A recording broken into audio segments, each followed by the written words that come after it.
Buenos días, mis queridos hermanos. Le ruego a nuestro Dios que nos envíe su Espíritu, que nos capacite para poder entender su verdad, su realidad, su perspectiva. Hoy voy a intentar ser todo lo breve posible, aunque el tema que vamos a tratar de entender es tremendamente complejo. Pero es la obra que este ministerio ha escogido tratar de ayudar a entender a los hermanos, ¿verdad? Al remanente final. Así que el tema que hoy vamos a tratar está titulado, lo he titulado mejor dicho, El príncipe de este mundo viene y nada tiene en mí. Estas son las palabras de Cristo. Y vamos a tratar de entender cuánta profundidad tiene, ¿verdad? Y qué consecuencias también tiene este asunto. Quiero recordaros que en esta ocasión vais a tener dos enlaces en la descripción con el texto con los dos textos, porque son dos textos de dos reflexiones diferentes. Entonces en la descripción tenéis los dos enlaces a lo que vamos a tratar, para poder profundizar, ¿verdad? Todavía más en este asunto, que es la invitación que yo os hago, ¿verdad? De empápese de Cristo. Y fijaos lo que nos dice. Por eso tratamos este tema, porque es un tema que tiene que ver con nosotros, precisamente el remanente final. Y aquí hay muchos conceptos, podría quedarme mucho tiempo en realidad, hablar de muchas cuestiones, pero voy a tratar de sintetizar todo lo posible para que la reflexión no sea muy larga. Sin embargo, que tratemos de entender, y os dejaré margen para que vosotros también podáis profundizar, ¿verdad? El texto dice lo siguiente. Dice, el tiempo de angustia, como nunca lo hubo, y eso tiene que decir mucho, ¿verdad? Pronto se abrirá sobre nosotros y necesitaremos una experiencia que ahora no poseemos. Necesitamos entender esta profundidad del mensaje, queridos, porque desgraciadamente solo comprendemos la superficie, una capa superficial de la profundidad de este mensaje. Desgraciadamente lo digo, ¿verdad?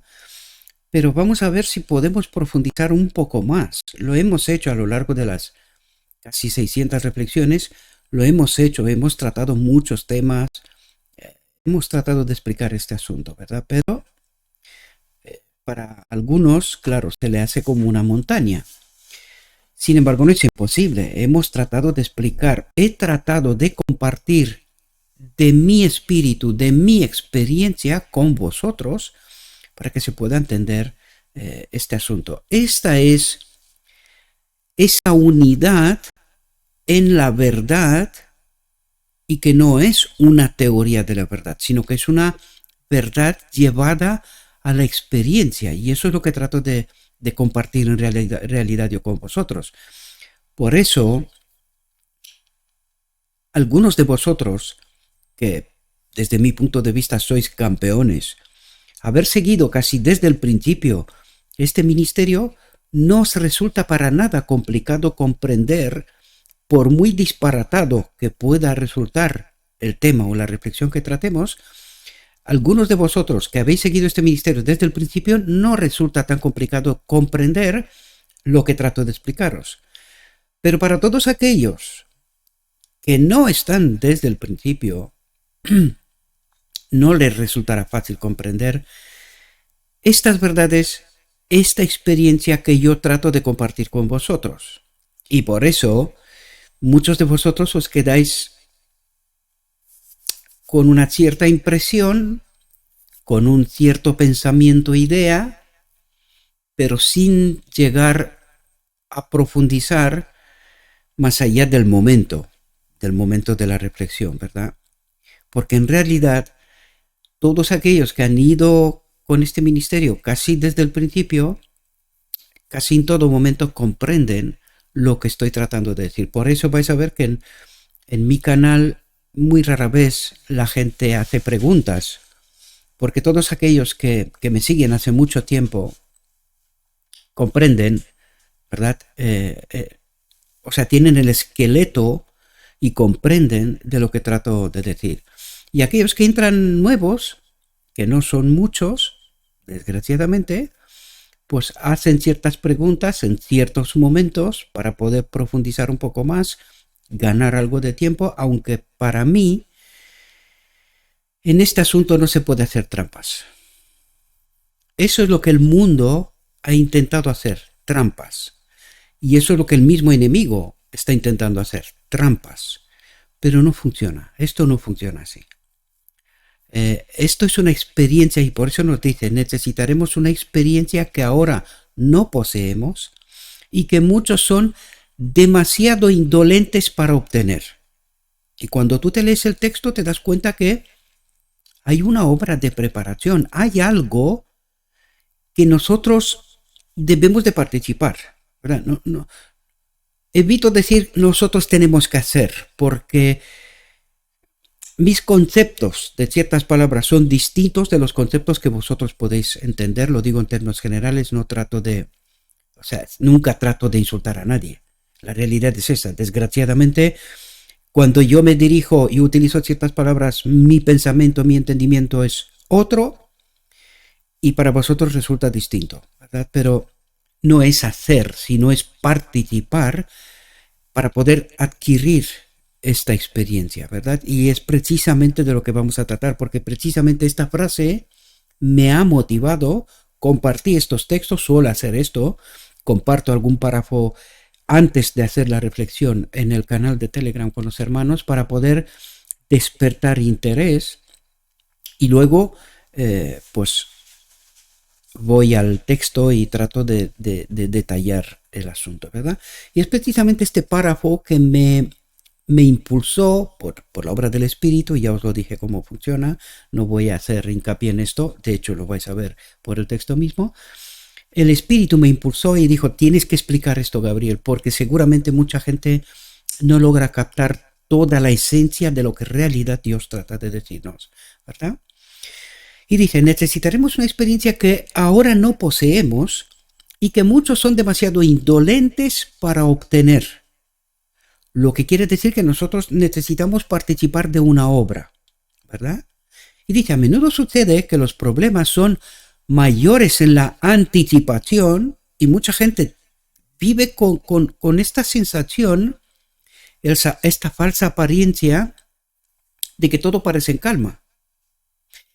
Y os advierto, mis queridos, que hasta la boda del Cordero todo irá en esta aparente calma, pero yo os digo, estamos en una guerra total ahora mismo. El frente es un frente espiritual. El frente físico, el que vemos, que percibimos con mayor intensidad, vendrá después de la boda del Cordero, con el decreto de muerte. Es ahí donde el enemigo tratará de destruir el remanente final, porque todo lo que está ocurriendo tiene que ver con el remanente final, no con otra cosa. Y si esto significa lo mismo que la muerte de Jesucristo en la cruz, matar, arrasará. Y eso es lo que va a pasar. Aquí va a haber una guerra nuclear total que arrasará, ¿verdad? Y esto, para aquellos que tienen los ojos espirituales abiertos, tienen esta experiencia, esto está pasando ahora mismo. Nosotros vemos los preparativos para lo que va a ser la guerra total nuclear. Aquí habrá 1000 años porque esta tierra le va a costar recuperarse. 1000 años de calma, donde el enemigo con sus ángeles estarán aquí, ¿verdad? Atados. Así que, por eso digo yo que necesitamos esta experiencia, porque esta calma, falsa calma, en realidad es una guerra total espiritual, que está ocurriendo ahora mismo, ¿verdad? Dice, a menudo sucede que problemas son mayores en la anticipación que en la realidad. Pero esto no es cierto en el caso de la crisis que tenemos ante nosotros. Y la pregunta clave es, ¿qué tipo de crisis es esta crisis? ¿Es una crisis espiritual o es una crisis de guerra total real, física, visible? ¿Qué crisis es? Es una crisis espiritual, mis amados. Por eso os digo que estamos en guerra total en este momento. La batalla por nuestra mente, la batalla por el relato. ¿Quién convencerá?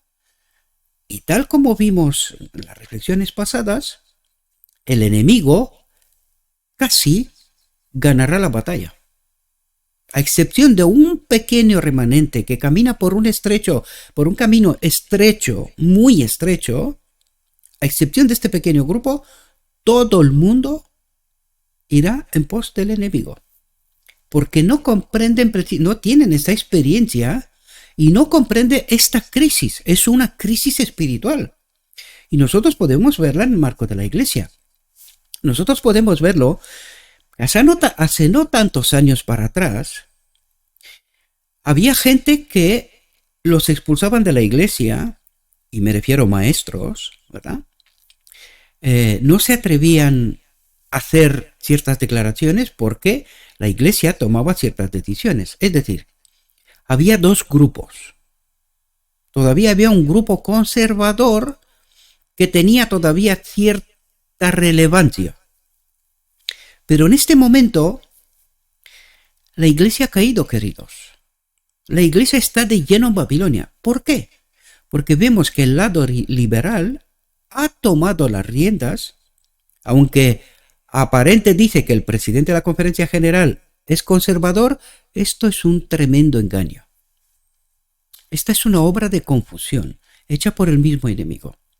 Porque nosotros, los que tienen la experiencia y tienen los ojos abiertos de la mente, se dan cuenta que ya no hay un contrabalance en la iglesia.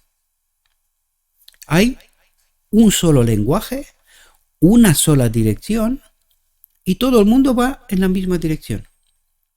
Por eso vemos que algunos se atreven a hacer ciertas declaraciones y ya no hay un contrapeso, ya no hay quien le diga, oiga, que esta no es nuestra doctrina, esto no es lo que nosotros creemos, ya no existe.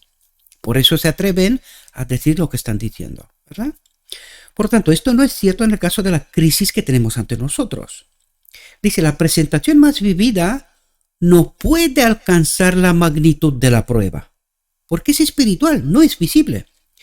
Y si nosotros no tenemos esta experiencia, que es lo que vamos a hablar de esto hoy, no tenemos los ojos espirituales abiertos, ocurre lo que en realidad, siempre os digo, le ocurre a este canal, porque tratamos de predicar la verdad, pero la gran mayoría tiene otro evangelio, otra perspectiva, por lo tanto huye, porque cree que lo que estamos contando, a pesar de que utilizamos los escritos no entienden, precisamente porque le falta esta experiencia, ¿verdad? Y por eso he decidido que tenemos que hablar de ella. Necesitamos renovar en nuestra mente estos conceptos para que en esta crisis no caigamos.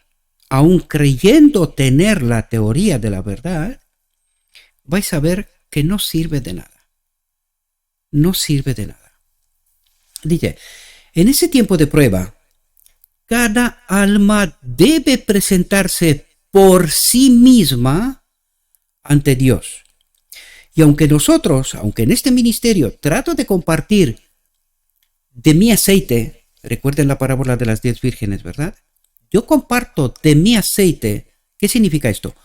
Mi experiencia, mi comprensión, la que Cristo me está dando a mí, ¿verdad?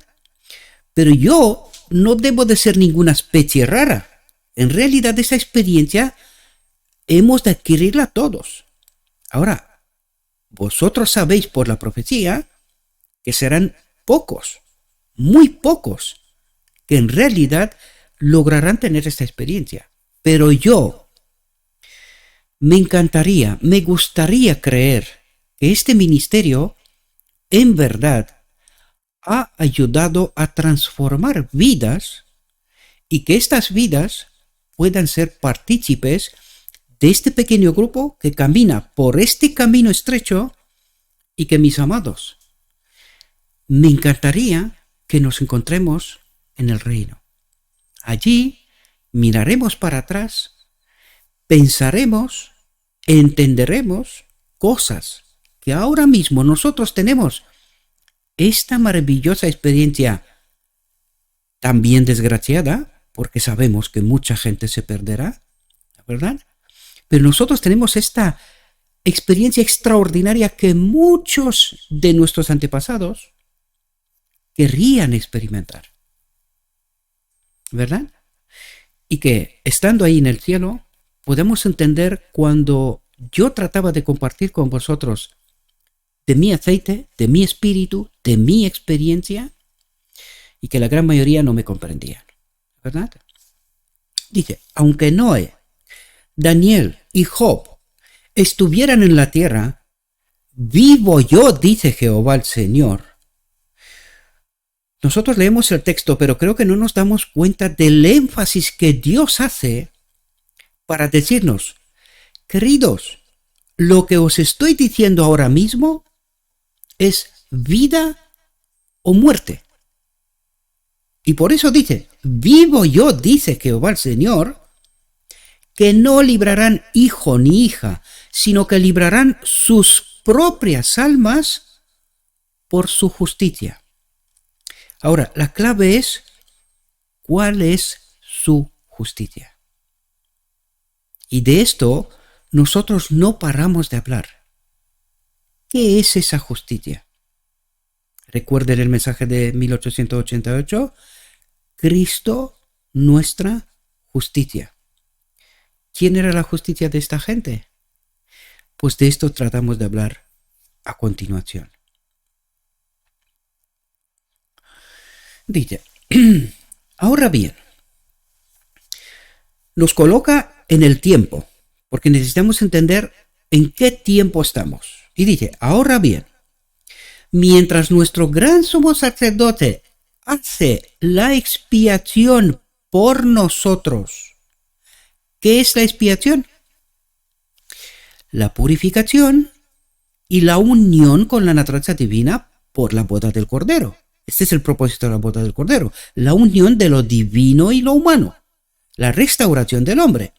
Por lo tanto, ¿dónde está Jesús ahora mismo? En el lugar santísimo. ¿Haciendo qué? ¿O esperando hacer qué? Que un pueblo que se ha vuelto al lugar santo, es decir, en la apostasía, en un falso evangelio, comprendan su obra y que se vuelvan al lugar santísimo. Se preparen para la obra del lugar santísimo, ¿verdad? Y dice, mientras nuestro gran sumo sacerdote hace la expiación por nosotros, debemos procurar llegar a ser perfectos en Cristo. A nosotros estas palabras nos resultan como el Himalaya de grande. Pero créanme, queridos, si nosotros cumplimos con nuestra parte, santificándonos en toda la verdad, al final llegaréis a entender de lo que trato de hablaros desde hace casi 4 años. De esta experiencia de lo que nos hablaba antes, de caminar con Cristo. Por eso yo os decía que yo no hago nada antes de que vea que Cristo me guía. No hago nada. Y esta experiencia necesitamos adquirir, queridos. Dice, ni siquiera por un pensamiento pudo nuestro Salvador ceder al poder de la tentación. Y cuando nosotros nos damos cuenta de lo que está hablando, lo que trata de decir, que es lo que nos va a explicar, ¿verdad?, en este párrafo, lo que trata de decir es que en la mente de Jesús había unos conceptos que no tenían nada que... Es decir, yo solo puedo ser tentado si algo de este mundo me gusta. Si yo tengo alguna expectativa sobre algo de este mundo. Ahora, cuando nosotros vemos a Jesús, nosotros vemos, no adquirió una educación en ninguna escuela de este mundo, sino que se preparó con su madre, con lo escrito está, y con el Padre, o con el Espíritu, ¿verdad? Por el Espíritu. Es decir, toda la educación que el hombre Jesucristo adquirió fue por lo escrito, está comprendiendo, inspirado por el Espíritu, los pensamientos más profundos de lo que el Evangelio trataba de decir, de expresar. Por eso en Cristo, en Jesucristo, nosotros no veíamos ningún deseo de este mundo. Y podemos ver a través de las tentaciones del enemigo. El enemigo trató de tentarlo con cosas que eran en este mundo, a excepción de la última, con cosas que había en este mundo. Y Jesús no tenía ninguna expectativa en este sentido, ninguna. Ahora, recuerden que los 144.000 tienen que tener la fe de Jesús. Es decir, nosotros debemos de adquirir esta experiencia, que este mundo para nosotros es como si no existiera. Cualquier cosa que hay en este mundo a mí no me atrae. Yo no quiero vivir más en este mundo. ¿Comprendéis? Y por lo tanto, cuando yo llego a este punto, es cuando el yo ha muerto. El yo ya ha pasado por la cruz.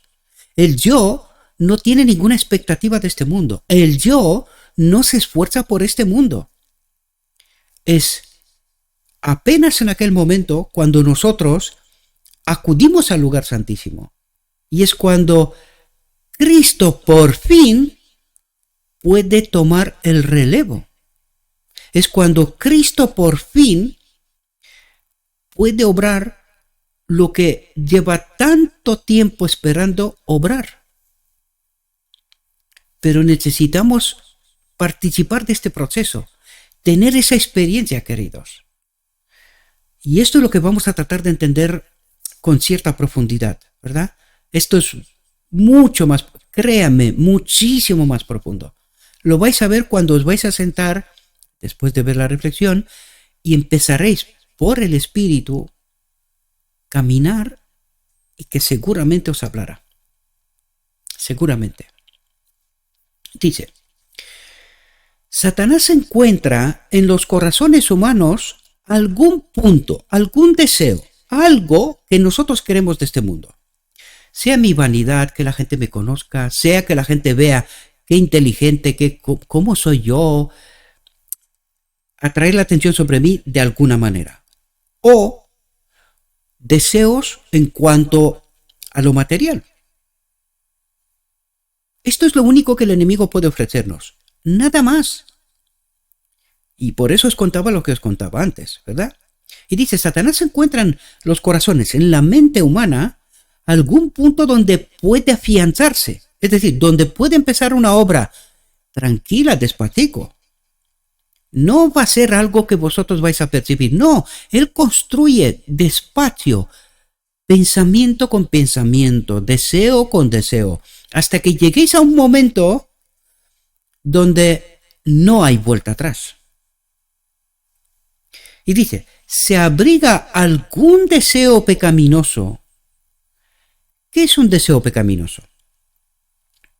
¿Qué es pecado? Estar separado de Dios. Entonces, algún deseo que es contrario a lo que Dios nos dice que es y representa su reino. ¿Verdad? Entonces,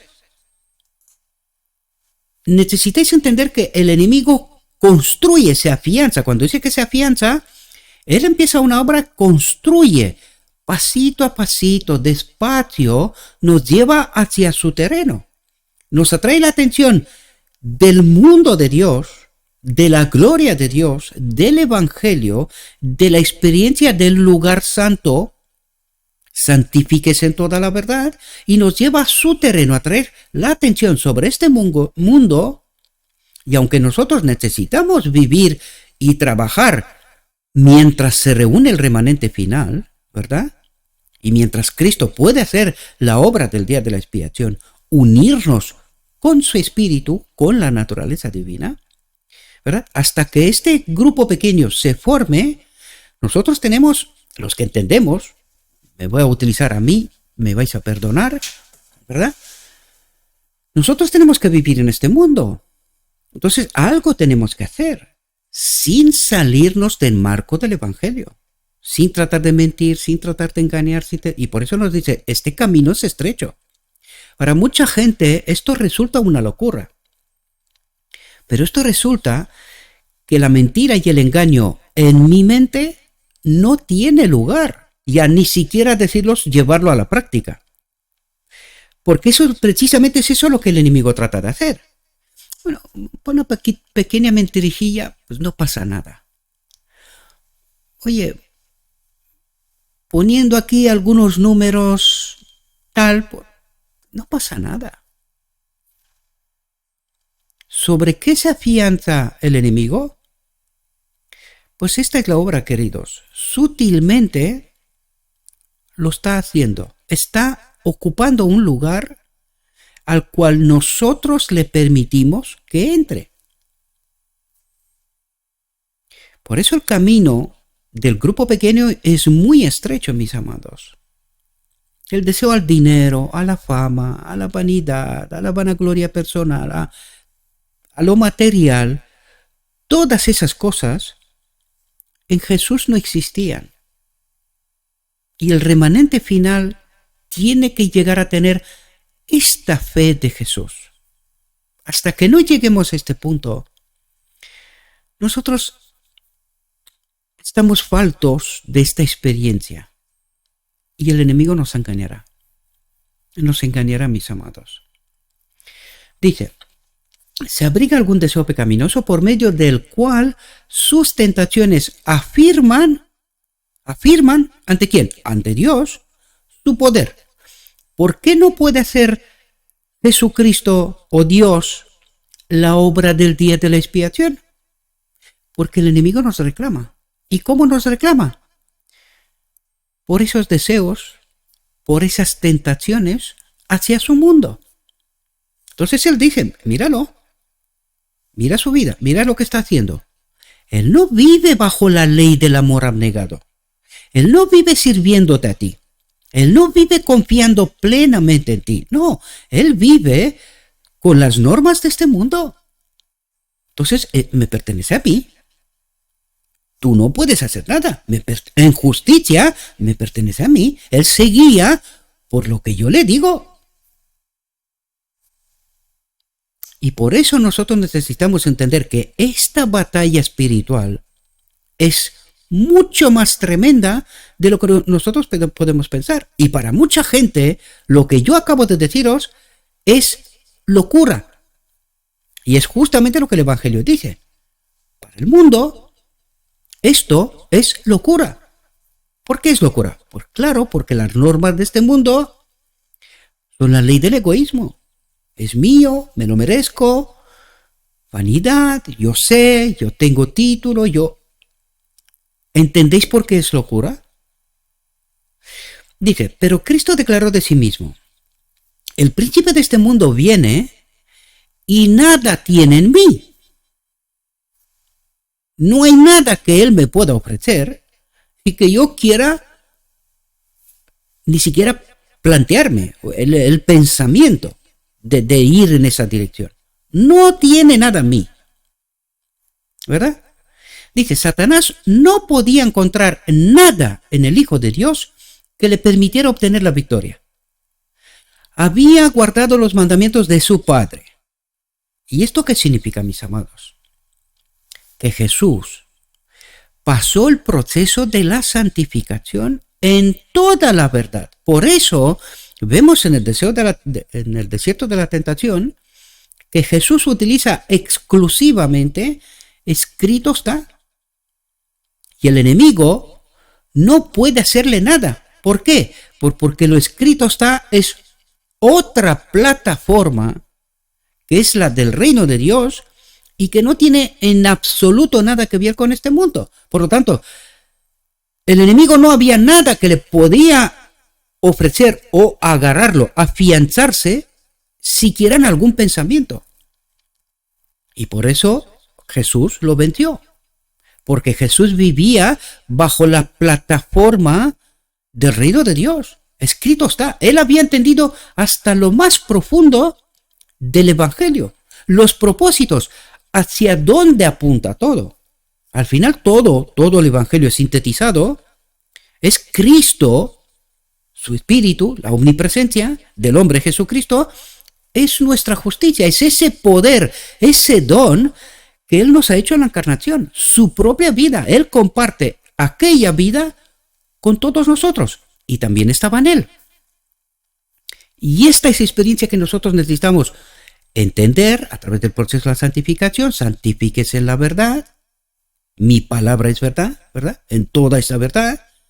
Para que luego pueda acudir al día de la expiación, donde yo, una vez que yo puedo afirmarme que tú me perteneces, porque tú vives bajo la plataforma del reino de Dios y que este mundo para ti no representa nada, ¿verdad? Entonces yo puedo empezar la obra del día de la expiación, purificación, quitar, porque esta obra es quitar conceptos, falsa doctrina, pensamiento, todo, y unirme con su naturaleza.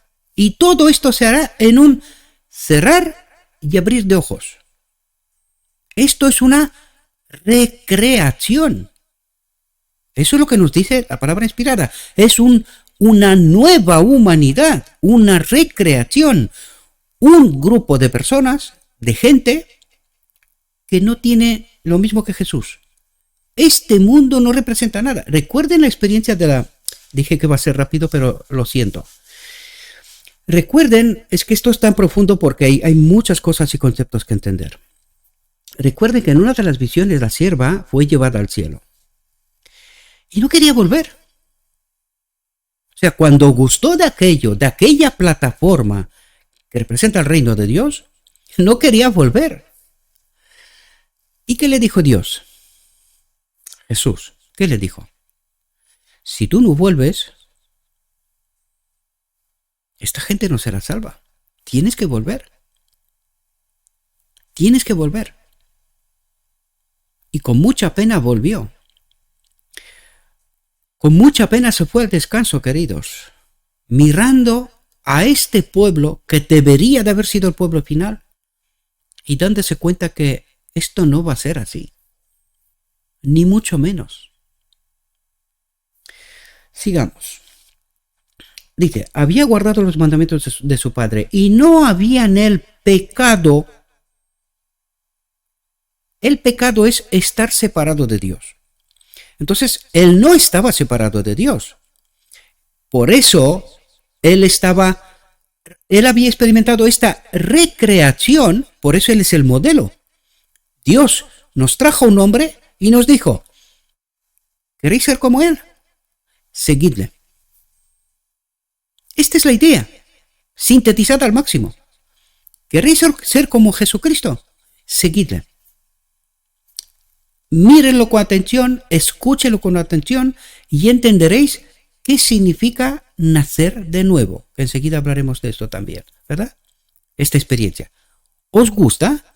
Si os gusta, seguidle. Si no os gusta, no tenéis que hacer nada. Vivid bajo las normas y los conceptos de este mundo. Así de simple. Y dice, no había en el pecado que Satanás pudiera usar en su provecho para poder reclamarlo, ¿verdad? Dice, atento a lo que dice. Esta es la condición en que deben hallarse los que permanecerán firmes en el tiempo de angustia. Ahora, ¿qué es lo que trata de decirnos? Los que han participado de la boda del Cordero, primero, los que se han santificado en toda la verdad, han llegado al punto que yo acabo de explicaros. Este mundo no tiene nada que ofrecerme. Yo no vivo para este mundo. Por eso veis que Gabriel cada 2 días, cada 3 días, últimamente lo hago más a menudo porque sé que no queda tiempo. Yo sí veo lo que está pasando y me doy cuenta que esto va corriendo que no veáis. Entonces estoy tratando de salvar alguno más. Yo sé que no serán muchos, serán pocos, pero alguno más. ¿Verdad? Entonces, nosotros tenemos que llegar a este mismo pensamiento que tenía Jesús. Jesús, su mente era con el Padre, para el Padre, glorificar su reino, su plataforma existencial en la eternidad. Esto es lo único que Jesús tenía en su mente. Y dice, esta es la condición en que deben hallarse los que permanecerán firmes en el tiempo de angustia. Los que han participado de la boda del Cordero, ¿verdad? Pero para eso necesitamos llegar a estos conceptos a través del proceso de la santificación en la verdad y tratar de entender estas realidades. Porque nuestra experiencia cristiana, si se puede llamar así, es tan superficial, mis queridos, que no logramos a comprender que estamos perdidos. Dios no para de decirnos, estáis perdidos, no me escucháis, no me entendéis. El enemigo nos ha vendido un evangelio tan edulcorado. Dios es amor, Dios hace lo que quiera. Vamos, injustificadamente os llevará al reino de Dios. Aquí no se pierde nadie, vosotros tranquilos. Pues si nos vende todavía estas píldoras envenenadas, es porque no estamos santificados, queridos. Si todavía gustamos de estas píldoras es porque nosotros estamos lejos siquiera de estar santificados. Lo del día de la expiación, ¿qué os voy a contar? Porque es otro mundo, en realidad. Otro mundo. Fijaos. Dice, pero el hombre no puede transformarse a sí mismo por el ejercicio de su voluntad. Esto no es una cuestión de que yo quiero, me pongo a estudiar la verdad, me la tengo en mi mente, me la sé por encima, lo sé todo. Esto es teoría de la verdad. Vamos a ver qué nos dice con respecto a este asunto. Ya vimos otros textos. La teoría de la verdad sin el Espíritu de Dios no sirve de nada. Es igual con cero. Más te vale ser ignorante, ¿verdad? Lo pongo entre comillas. Dice, la levadura, algo completamente externo, fijaos qué contraste, utiliza la levadura, símbolo del pecado, pero en este caso está hablando del Espíritu Santo. Dice, la levadura, algo completamente externo, debe ser colocada dentro de la harina antes que el cambio deseado pueda operarse en la misma. Dice, así, la gracia de Dios, ¿qué es la gracia de Dios? El don inmerecido, la vida de Cristo, ¿verdad? Así, la gracia de Dios debe ser recibida por el pecador antes que pueda ser hecho apto para el reino de la gloria. ¿Cuándo somos nosotros hechos aptos para el reino de la gloria? En la boda del Cordero. Bien, volvemos a leer la frase. Dice, así la vida de Cristo, voy a traducir el lenguaje celestial, ¿verdad? Así, la vida de Cristo debe ser recibida por el pecador antes que pueda ser hecho apto para el reino de la gloria. ¿Y de qué nos está hablando aquí? El que come mi carne y bebe mi sangre, ¿qué es la sangre? Su vida, ya lo hemos explicado, el lenguaje celestial. El que come mi carne, ¿qué es? La palabra, el evangelio, ¿verdad? Y bebe mi sangre, que es el espíritu, que es la vida, ¿verdad? Pues de eso nos está hablando. Proceso de santificación, el evangelio, la carne. Y en este proceso también nos llenamos del espíritu. Y bebe mi sangre, ¿verdad? Este es el profundo pensamiento, profundo concepto que trata de explicarnos. A través del proceso de la santificación, también empezáis a tener esta experiencia que nos estaba contando antes con el espíritu. De modo que eres capaz, cuando lees un texto, de descifrar la encriptación, el lenguaje del cielo, del que yo os hablo, y mucha gente dice, no, estos son películas tuyas. Bien. Ahí se ve claramente una línea de demarcación entre la experiencia de caminar con Cristo y sin Cristo, de tener la teoría de la verdad y de tener la experiencia de la verdad, que no es lo mismo, ¿verdad?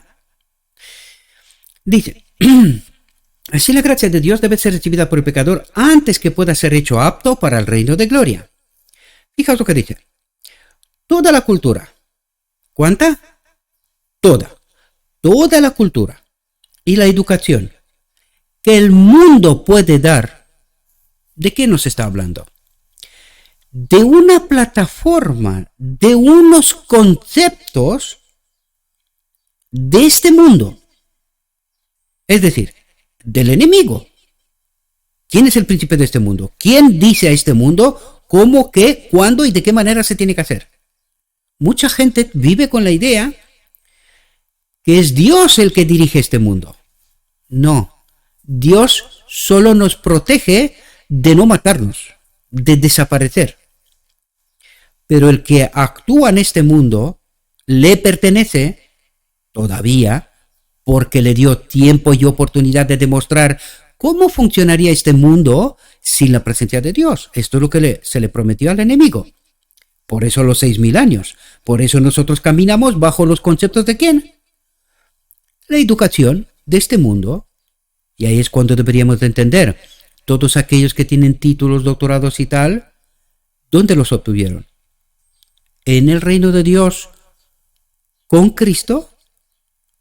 ¿O son de este mundo? Conceptos de hombres. ¿Y ellos de dónde los adquirieron?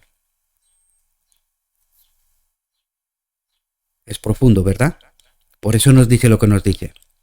Toda la cultura y la educación que el mundo puede dar no podrán convertir a una criatura degradada por el pecado en un hijo del cielo. Y por eso Dios nos dice la teoría de la verdad, aunque tú eres inteligente, ¿verdad? Tú eres inteligente, tienes capacidad de memorizar, de saber la verdad.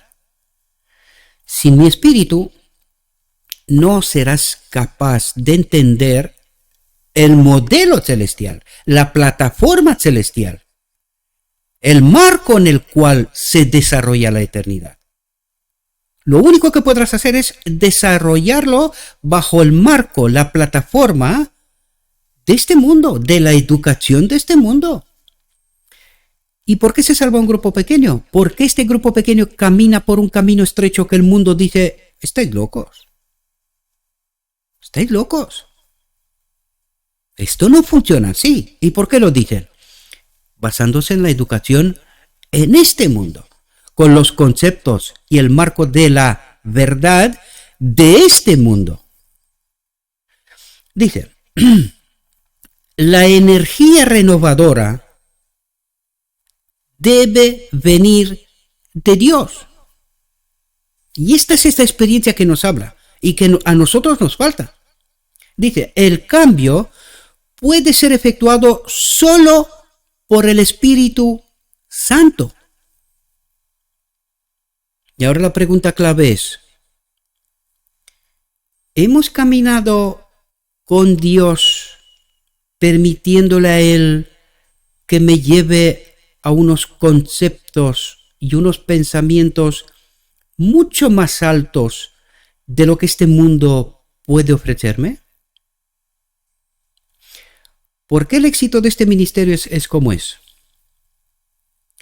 Por esto, queridos, porque es que yo trato de explicaros cosas basándome en lo escrito está, y por eso os digo, vuestro evangelio, lo digo en términos generales, ya sé que mi grupito, mi gente fiel, me entiende. La mayoría no entenderá. ¿Por qué no entenderá? Precisamente por lo que acabo de comentaros. Y por eso lo que yo os comento, la gran mayoría no logran ni acercarse a entender. Es por esta razón. Es por esta experiencia de lo que yo trato de explicaros y no se entiende. Por eso cada vez son menos las personas que tratan de escuchar, porque dice, este tío, no está muy bien. Este se ha salido de todo del marco de nuestro evangelio. Y por eso yo os digo, yo no paro de hablaros de lo que está escrito, pero mis conceptos, mis pensamientos, mi evangelio no tiene nada que ver con el vuestro. Y esta experiencia es la misma experiencia de Jesús. Si vosotros miráis a Jesús, Jesús les explicó a los judíos un evangelio tan nuevo y tan disparatado que la religión que ellos profesaban no fueron capaces ni de acercarse. Por eso lo mataron. Esto está pasando ahora mismo. Y por eso mucha gente huye. Porque es que no tienen esta experiencia con el Espíritu. Entonces dice, este Gabriel parece que dice cosas, pero es que no lo entiende nadie. O sea, no lo entienden. ¿Quién lo entiende? No sé de qué me habla este hombre. Y entonces ve que utilizo la palabra de Dios y dice, no, esto es apostasía, esto está pervirtiendo lo que Dios trata de decir. Porque nuestro evangelio, con lo que este hombre cuenta, es un disparate. Esto no es así, es de otro modo. Y esta es esa experiencia que nos falta, queridos. Dice, la energía renovadora debe venir de Dios. El cambio puede ser efectuado solo por el Espíritu Santo. Todos los que quieran ser salvos, sean encumbrados, educados por este mundo, o humildes, ricos o pobres, deben someterse a la operación de este poder. Esto en el marco de lo que representa la personalidad y la naturaleza de Dios también debería de despertar alguna alarma, pero ¿qué ocurre? Que cuando no tienes la experiencia del Espíritu no te das cuenta de estas realidades. Pero aquí nos habla de un poder.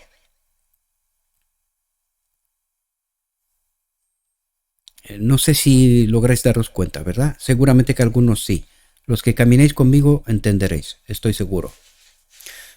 Dice, como la levadura, cuando se mezcla con la harina, obra desde adentro hacia afuera. Nosotros obramos desde afuera hacia adentro. Es decir, la educación de este mundo, los conceptos, la filosofía, es desde afuera hacia adentro. Pero Dios obra al revés. Desde adentro hacia afuera. Es decir, cambia pensamientos, ideas, principios de vida hacia afuera y los lleva en acción. ¿Comprendéis? Dice, tal ocurre con la renovación del corazón, de la mente, que la gracia de Dios, que la vida de Cristo produce para transformar la vida. No es suficiente un mero cambio externo para ponernos en armonía con Dios. Y aquí quiero deciros, queridos, que aquí hay un engaño tremendo, porque yo escucho y veo gente trajeada y que tiene como norma, y lo digo por una experiencia bastante reciente, porque no me puse un traje y no me conformé a unos requerimientos, pues no puede participar en una reunión, ¿verdad?, con otros hermanos. No tengo nada que... O sea, es irrelevante, pero quiero explicaros, ¿verdad? La forma de hablar, el aspecto. Aunque esto no deja de ser una realidad, porque es un proceso de la transformación, pero quiero deciros que esto lo utiliza muy bien el enemigo. La forma del lenguaje, las apariencias y todas esas cosas. Pero claro, ¿qué es esto en profundidad? Que muchas veces yo utilizo estas palabras, pero mucha gente no comprende. Cuando yo digo el brillo, lo que reluce, eso es la superficie. ¿Y dónde se atrae la atención? Sobre la superficie. ¿Qué se pierde de vista? La profundidad del mensaje. Nuestra atención ha de ser captada por la profundidad del mensaje. Por eso Jesús vino con una camisa. Más sencillo no se podía estar. Porque él quería atraer atención ¿sobre quién? ¿Sobre él mismo o sobre la gloria de Dios? Pues esto lo pervierte también el enemigo. En el lenguaje, en el comportamiento, en los trajes, lo que reluce para que se pierda la profundidad del mensaje. Es decir, el mensaje. Pero cuando el mensaje viene de lo alto, da igual las apariencias. Si te predica un burro, ¿es relevante que es un burro? ¿O es relevante el mensaje? ¿Entendéis el disparate de lo que Dios obra y cómo obra? Un burro de repente habla y transmite un mensaje. ¿Quién era importante? ¿El burro o el mensaje? ¿Qué fue que cambió conceptos de la mente del profeta? ¿El burro? No, lo tenía con él todo el rato. El mensaje. ¿Os dais cuenta de lo que estoy tratando de hablaros? Cuando os digo yo, brillo, lo que reluce, ¿verdad? Muchas cosas, pero donde no se está atento es en el mensaje. Y por eso mucha gente, oh, bravo, qué bien, oh, qué hermoso, qué precioso, qué...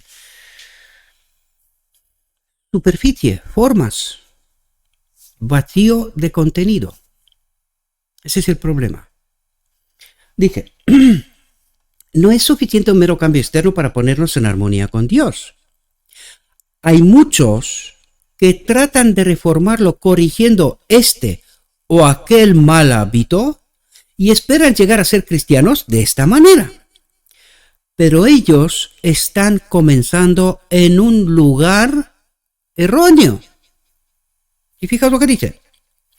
Nuestra primera obra tiene que ver con la mente. ¿Bajo qué conceptos? ¿Con qué pensamientos? ¿Con qué perspectiva actúo? ¿Qué determina que yo haga algo o deje de hacerlo? Pues esta es la obra del lugar santo, queridos. Santifíquese en toda la verdad. Entonces, cuando nosotros, más allá de la teoría de la verdad, profundizamos en los conceptos escondidos dentro, ¿verdad? En los principios y la plataforma del reino de Dios, todo cambia. Es cuando se produce este clic, como digo yo, cuando de repente te das cuenta que este mundo es un sinsentido. Por eso digo yo que vivimos una distopía. Es decir, alguien ha construido una realidad falsa para engañarnos, para perder de vista la realidad de Dios, la perspectiva de Dios. ¿Comprendéis? Por lo tanto, nuestra primera obra tiene que ver con el esqueleto de nuestra existencia, con los principios, con los fundamentos. ¿Por qué hago lo que hago y por qué dejo de hacer lo que hacía? ¿En base a qué fundamentos? ¿En base a qué principios? ¿Cuál es la plataforma que guía mi vida? ¿Verdad? Dice, el profesar la fe y el poseer la verdad en el alma son dos cosas diferentes. ¿Entendéis la diferencia? Es decir, profesar la fe, vivir esa fe con Cristo y solo tener la teoría de la verdad, exponer la teoría de la verdad, no es lo mismo. Dice, son dos cosas diferentes. El mero conocimiento de la verdad no es suficiente. Podemos poseer ese conocimiento, pero el tenor de nuestros pensamientos, ¿de qué nos está hablando? Nuestra plataforma existencial de por qué tomo decisiones, por qué hago o dejo de hacer lo que estoy haciendo. ¿Bajo qué ley actúo? ¿La ley del amor abnegado que actúa sin esperar nada a cambio, o bajo la ley del egoísmo.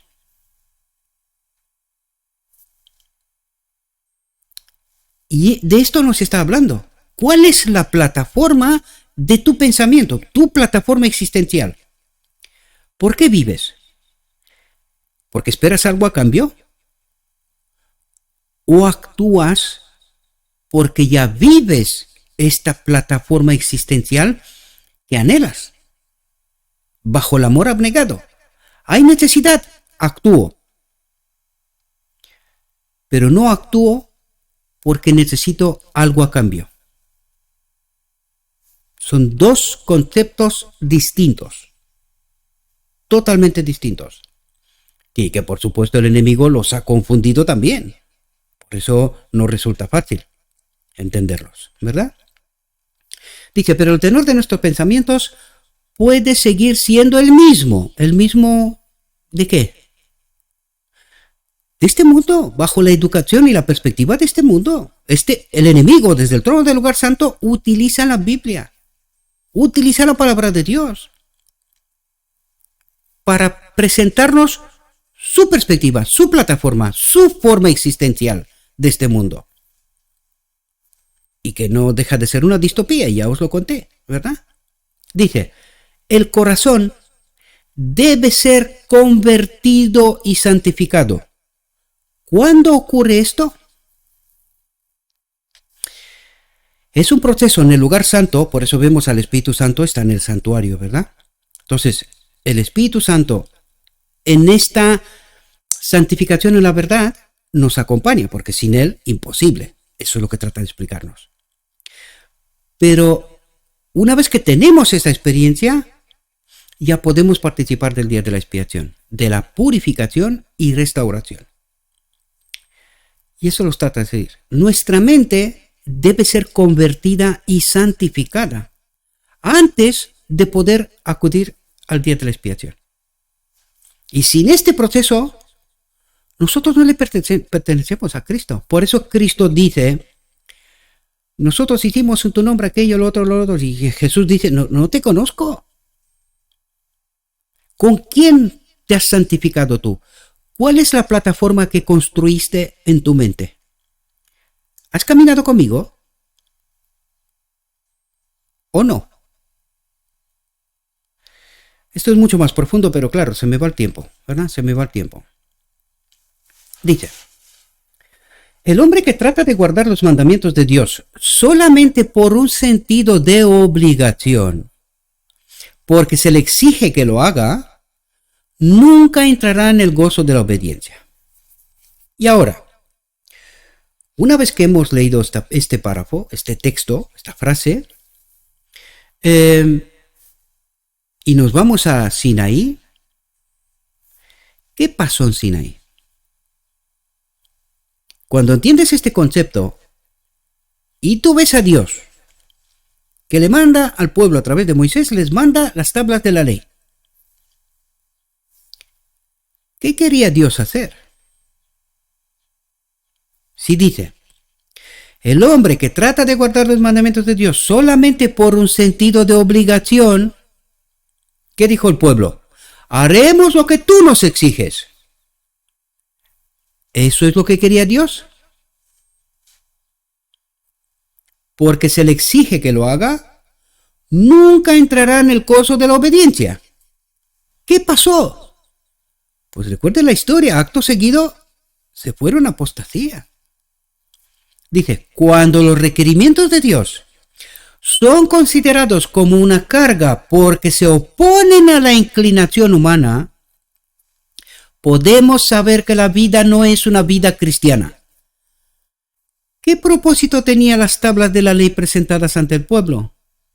Que sean el espejo, queridos. Que se den cuenta que ellos no están caminando con Dios. Que le necesitan.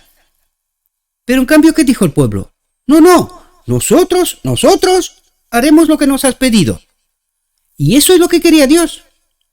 ¿O quería colocarlos ante un espejo que se den cuenta que su vida no era la vida que se esperaba de ellos, no era lo que Dios tenía en su mente? ¿Comprendéis? Dice, la verdadera obediencia es el resultado de la obra efectuada por un principio implantado dentro. Nace del amor a la justicia. ¿Qué propósito tiene la obra del lugar santo?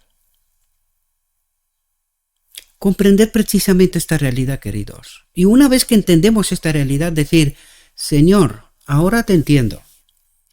Yo sin tu gloria no soy nada. Me puedo esforzar, puedo hacer lo que yo quiera. Necesito tu espíritu. Y ahora os dirijo a la visión de los dos tronos. ¿Qué pide el pueblo de Dios una vez que se ha santificado en toda la verdad? ¿Cuál es la consecuencia? Se dirigen al verdadero Dios. Padre, danos tu espíritu. ¿Lo reciben? Sí. Pero ¿qué ocurre con los que no se han santificado? Dicen lo mismo. Padre, danos tu espíritu. Pero ¿quién actúa? El enemigo. ¿Por qué? Porque están actuando bajo engaño. Porque no se han santificado en toda la verdad. No saben quién es su Dios.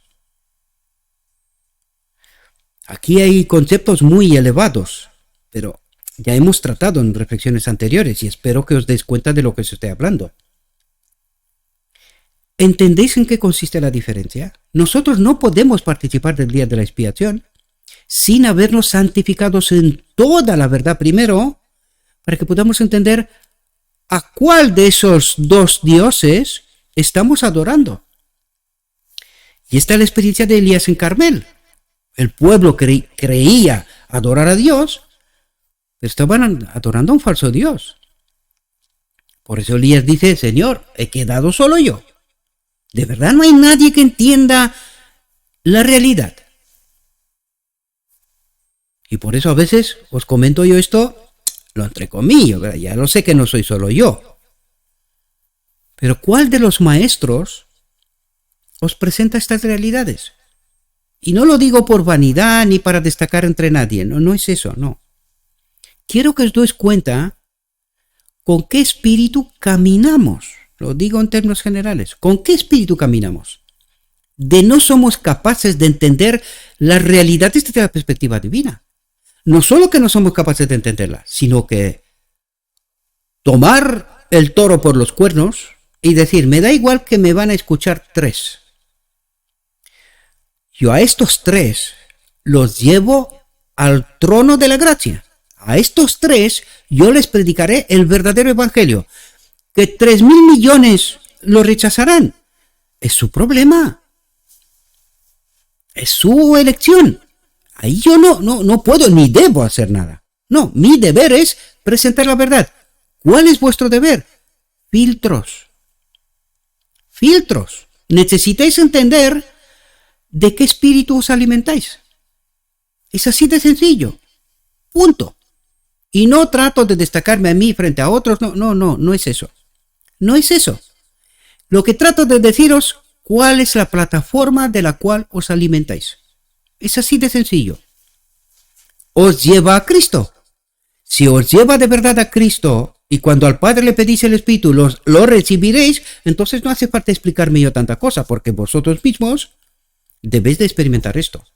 Ahora, si no lo entendéis, deberíais de saber, aunque esto es misión imposible, con qué espíritu camináis.